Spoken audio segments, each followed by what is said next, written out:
मुबारकपुर से हमारे special reporter Rao Mohammad Nadeem की रिपोर्ट के मुताबिक मुतहदा मरकजी अंजुमन ताजिरान बहावलपुर के मरकजी सदर हाफिज मोहम्मद यूनुस साहब, मरकजी नायब सदर चौधरी जवाद मंदेशा साहब, वजीर आला पंजाब मियां हमजा शहबाज साहब की जानिब से लाहौर में बुलाए गए आल पंजाब मरकजी सदरूर की मीटिंग में शिरकत, जिसमें ताजिर बरादरी को दरपेश मसाइल पर तबादला ख्याल किया गया।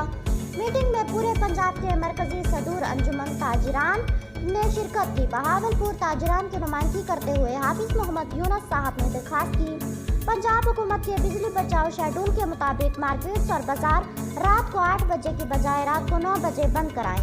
हम ताजिरान पहले बहुत परेशान हैं। ताजिरान को पहले कोरोना ने मारा, फिर महंगाई ने कमर तोड़ दी है। ताजिरान की दरखास्त पर वजीर आला पंजाब जनाब हमजा शहबाज साहब ने दरखास्त मंजूर कर ली और हुक्म जारी किया कि मार्केट्स और बाजार रात को 9 बजे बंद होगी और बरोज हफ्ता यानी एतवार रात को मार्केट्स बंद करने की कोई पाबंदी ना होगी।